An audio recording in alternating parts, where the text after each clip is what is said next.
Muito bem, pessoal. Bem-vindo a mais uma aula, então, de Fundamentos em Programação de Jogos Digitais. Esse primeiro horário, agora de quarta, vai ser a nossa revisão. O segundo horário de quarta, certo?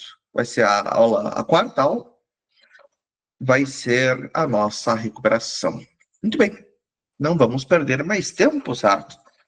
Vocês já entraram um pouquinho atrasados. Vamos para o nosso carro. O pessoal está esperto, certo? O link já está aí no chat. Vão entrando, por favor.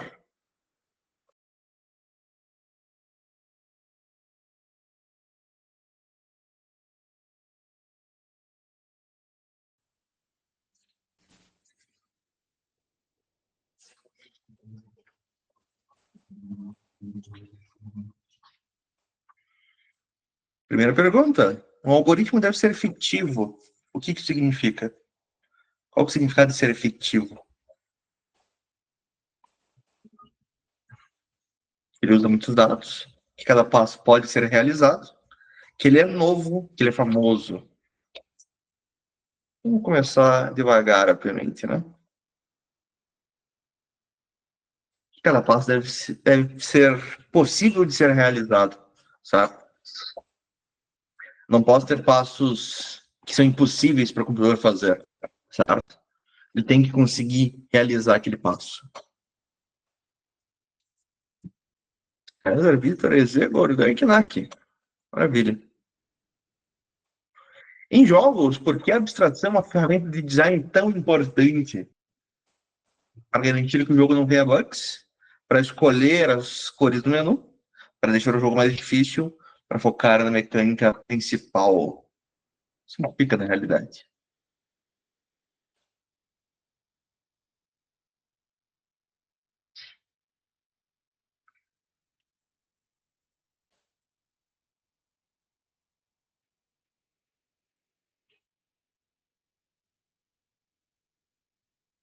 Obviamente, para focar na mecânica principal, certo? Você vai, de fato, simplificar a realidade. Você tem que focar no que é relevante ao seu gameplay, sabe? Essa é a ideia de abstração como ferramenta de design. Nós, se sobrar tempo, e eu espero que dê tempo até o final do próximo trimestre, nós vamos ver um outro conceito de abstração, mas em programação orientada ao objeto. É outra história. Knack para quarto. Boa. Qual uma das vantagens de desenhar um fluxograma antes de começar a programar? Ajudar a encontrar erros de lógica de forma visual, substituir o teste de jogo, deixar os gráficos mais bonitos, aumentar a velocidade do PC.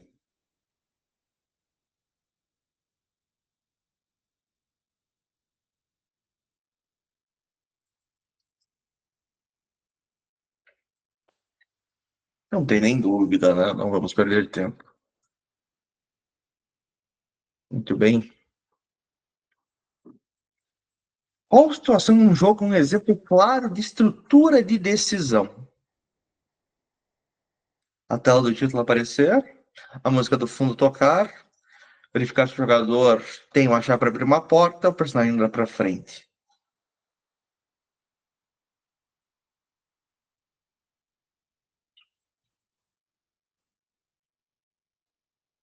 Não tem nem dúvida aqui também. Ótimo.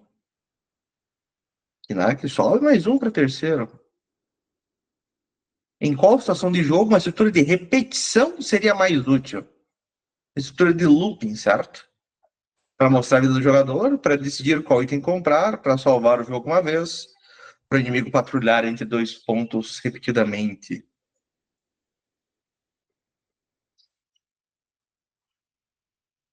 Obviamente, para o inimigo patrulhar entre dois pontos de forma repetida, certo?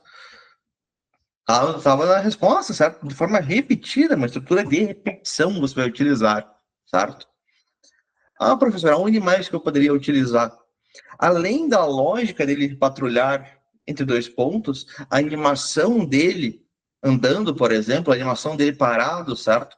Também vai ficar em repetição, certo? Também se aplicaria aí. Todo mundo na mesma? Qual especificação é mais importante em uma fonte de alimentação para um PC gamer? O material do gabinete, a cor do cabo, o tamanho do ventilador ou a potência?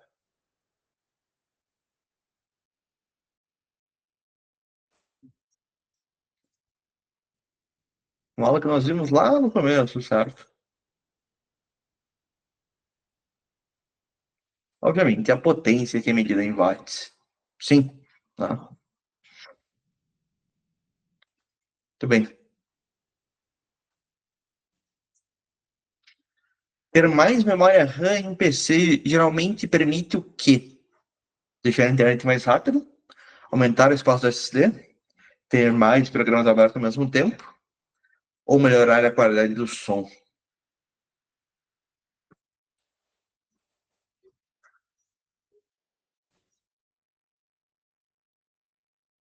Qual deles?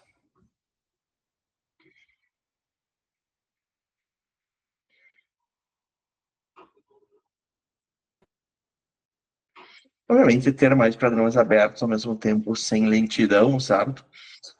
Se você utilizar toda a sua memória RAM e você ainda estiver abrindo programas, as informações desses programas vão ter que ficar guardadas não mais na memória RAM, porque ela está toda cheia, ela vai ficar guardada no teu HD, no teu SSD.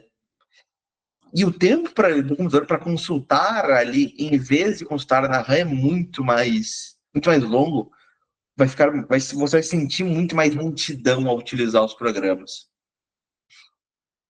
Espero sim, Vitor, você que me fale quando voltar, tá?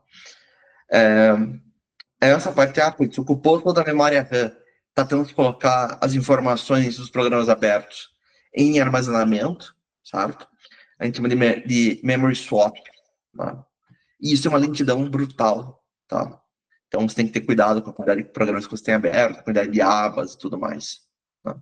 Para que você não estoure a tua capacidade máxima da RAM. Enquanto o Vitor vai entrando, vamos ver a pontuação. Me aparece pela primeira vez no ranking para a quinta posição. Boa.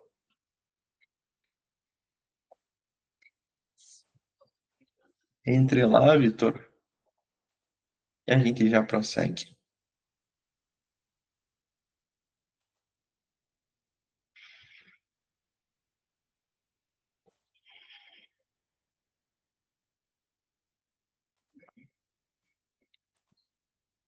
Voltou? Então, vamos embora.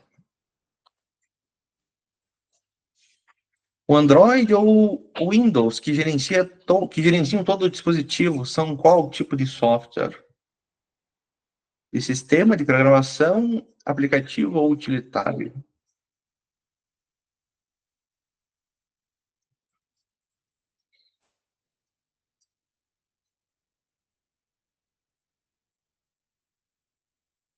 Obviamente, ele é de sistema, certo?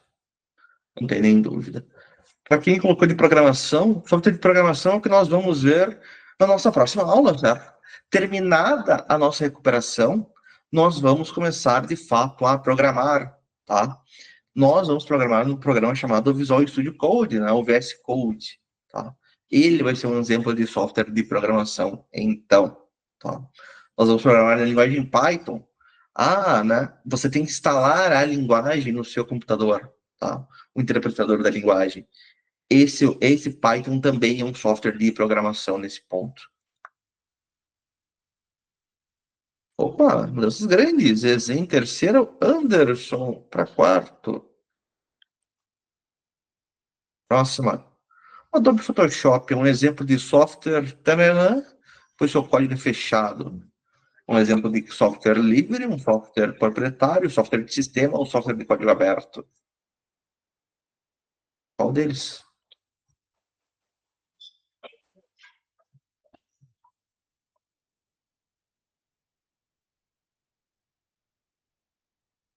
Obviamente, proprietário, sabe? Você não consegue ver como que o software foi inscrito, você não consegue ler o código dele, sabe? Código fechado. Ele é proprietário nesse ponto. Tá? Gordão volta para quinto. Gordão com o melhor avatar hoje. Quando você abre um jogo, o que ele se torna para o sistema operacional? Um periférico, um processo, um driver, um arquivo. Isso a gente viu uma aula lá atrás, certo? Antes das férias. Vamos ver quem lembra ainda.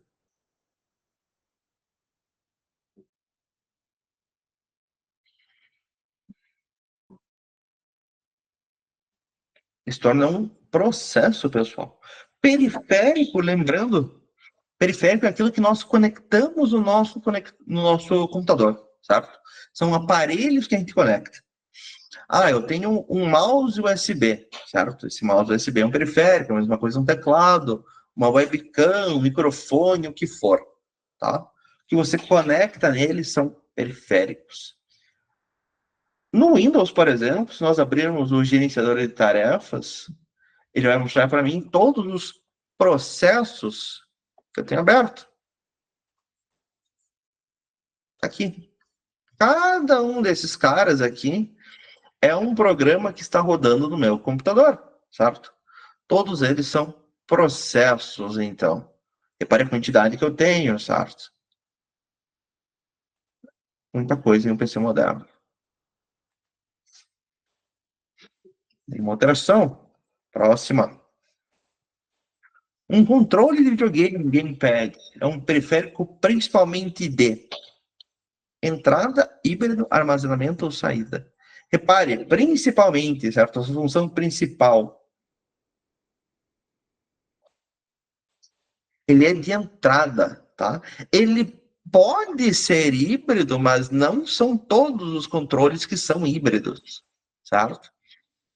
Quando que ele seria, quando que ele é de entrada? Por que ele é de entrada? Né? Ora, você aperta os botões, ele envia os comandos dos botões para o computador, certo? E o personagem vai fazer alguma coisa no jogo. Ele pode ser híbrido quando o jogo te manda, por exemplo, elas tomam um hit, o controle vibra. Essa vibração é uma informação vinda do computador para nós, pelo gamepad, pelo controle, certo? Obviamente, não são todos os controles que têm essa opção de vibrar, não são todos os jogos que utilizam essa opção de vibrar, tá? A, a característica principal dele é o quê? De entrada de dados, não é de saída. Mas eu entendo quem colocou híbrido, tá? E Z para segundo, se igual aparece em quinto. Próxima. Por que os programadores usam um sistema binário em seu nível mais básico? Porque é mais rápido que o sistema decimal, porque é mais fácil de programar, porque a eletrônica distingue facilmente entre ligado e desligado, porque ocupa menos espaço.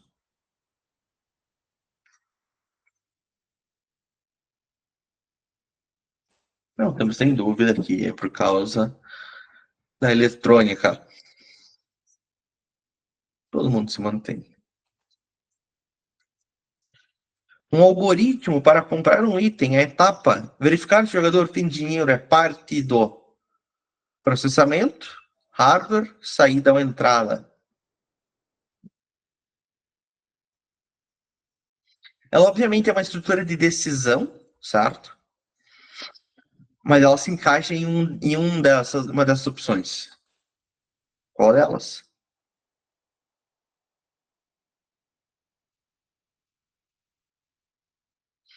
Na parte de processamento, certo? A saída seria o quê, certo? A saída, o jogador tem o dinheiro suficiente, ele comprou o item, a saída é ele receber o item, ele gastar o dinheiro, ele dar o dinheiro, certo? Essa seria a saída, o resultado final, certo? Ele verificar se tem dinheiro, uma estrutura de decisão, certo? Que faz parte do processamento. Tá? Entrada seria o quê? Ah, o item que ele quer comprar foi dinheiro do jogador, certo? Ou qual jogador também. Né? Isso são todas entradas. Obviamente, hardware não se aplica. Que volta para quinto. Penúltima. Memória dedicada em uma placa de vídeo, crucial para a textura de jogos, é chamada de RAM, VRAM, SSD ou cache? Também vimos muito tempo atrás.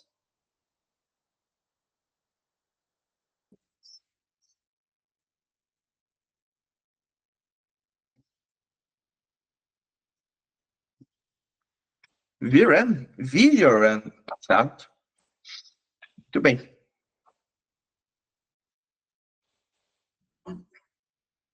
Anderson para terceiro, Cibal aparece de volta em quinto.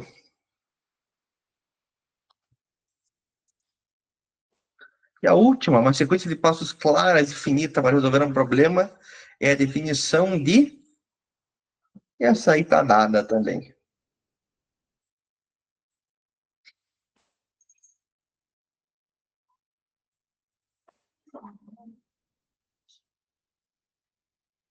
De algoritmo, obviamente. Não temos nem dúvida. Vamos ao nosso pódio. Em terceiro, o Anderson, e lá de trás. Em segundo, o Ezé. E em primeiro, o César. Em quarto, o Vitor. Em quinto, o Cibal. Ótimo, galera. Meu bom pessoal, dúvidas em algum assunto até aqui? Perguntas, angústias ou desesperos? O que vocês me dizem?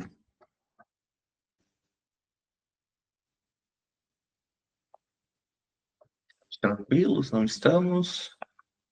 De boas? Não de boas? O que vocês me falam?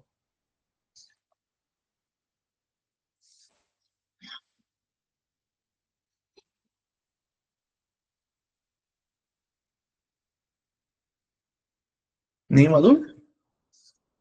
Deixa eu dar uma olhadinha no resumo, ver qual foi a maior dificuldade.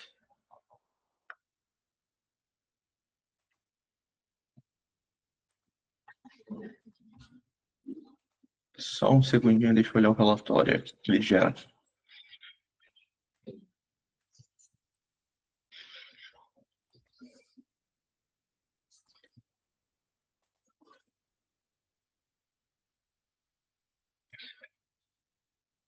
Aquela que ficou com a menor taxa de respostas corretas foi a do controle do videogame, certo? Que eu coloquei como entrada, mas alguns colocaram híbridos, mas eu acho que ficou clara com a explicação o porquê da diferença. Né? A ideia de verificar, um algoritmo, a etapa de verificar se o jogador tem dinheiro, que ele é parte do processamento, certo? Isso também está sem problemas.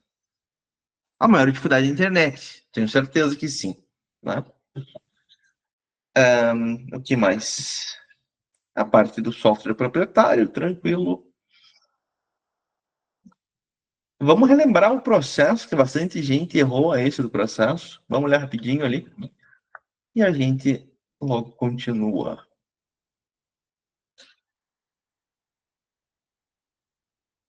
Deixa eu achar o material, só um segundo. Tá muito ruim a internet hoje de volta, pessoal? Tá tipo ontem, assim? Como é que tá? Ontem teve gente que desistiu de fazer o carro porque né, tava o caos.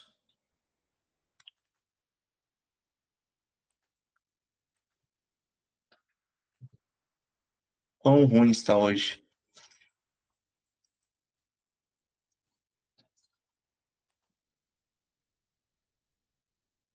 Tava menos hoje.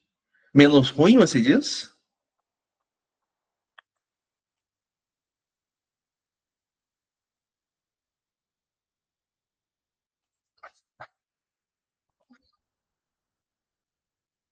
Mas ontem a cada 2 minutos estava caindo. A cada 7 minutos estava caindo a net.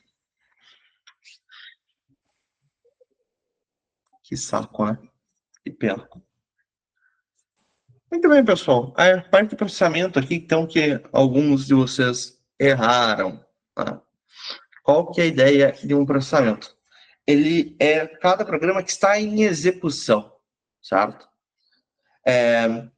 Mas eu tenho um programa que não está rodando, certo? Esse programa que não está rodando, as informações dele vão ficar salvas no armazenamento, em disco, certo? No teu HD, no teu SSD. A partir do momento que esse programa está rodando, está em execução, certo? Ele se torna um processo, certo? Essas informações do processo, desse processo que está rodando, tá? Parte delas vão ficar na nossa memória RAM, tá? Para o nosso sistema operacional, quando você for utilizar o programa, ter acesso a eles de forma rápida. Obviamente, não são todas as informações do programa, tá? Tem informações do programa que vai ficar em arquivo que o próprio programa vai consultar, certo? E o fato de nós podermos ter, atualmente, vários programas rodando ao mesmo tempo, nós chamamos de multitarefa, tá? O programa, na verdade, os programas, na verdade, não rodam em paralelo, né? Eles vão sendo alternados um de cada vez, só que é tão rápido que dá a impressão de ser em paralelo ao mesmo tempo, né? Tem essa diferença fundamental. Então, beleza? Vocês vão ver que, terminando a recuperação, nós vamos começar a escrever código de fato. Os códigos que nós escrevermos, pelo menos de começo, todos eles vão ficar salvos também na memória RAM. Por quê? Né? Por causa da velocidade de acesso, certo? Extremamente importante. Quando nós vamos criar lá a ideia de variáveis, por exemplo, certo? Vou guardar um valor em uma caixa, por assim dizer, dentro do meu programa. Esse valor ele vai ficar em memória. Ou seja, quando o nosso programa parar de executar, a informação vai ser perdida. Professor, mas eu quero que o meu programa guarde informações de forma permanente, sabe? Aí nós vamos ter que começar a gravar essas informações em disco, então, em armazenamento, no HD, na SSD. Vai ter uma tarefa um pouco mais avançada, certo? Eu vou trabalhar com arquivos, ou vou trabalhar com banco de dados também. Mas é isso. Se vocês não têm dúvida de processamento, que foi uma das perguntas ali que pegou no carro, meus caros, esta primeira aula vai ficando por aqui, certo? Nós vamos nos encontrar novamente às 10 horas, na quarta aula, onde nós vamos fazer a nossa recuperação. Tá? Terminando a recuperação, se todo mundo terminar e sobrar um tempo, a gente já começa o próximo assunto, a gente já começa a colocar a mão na massa de fato. Tá? Lembrando que, pessoal, a nossa aula das 10 horas, ela vai ser no outro link do Meet, tá? Os dois links, certo? E vai ser sempre assim, a partir de agora. Os dois links, eles estão publicados no mural, vocês podem dar uma olhada lá. Perfeito? No mais, é isso, pessoal. A gente se vê daqui a pouco. Até mais.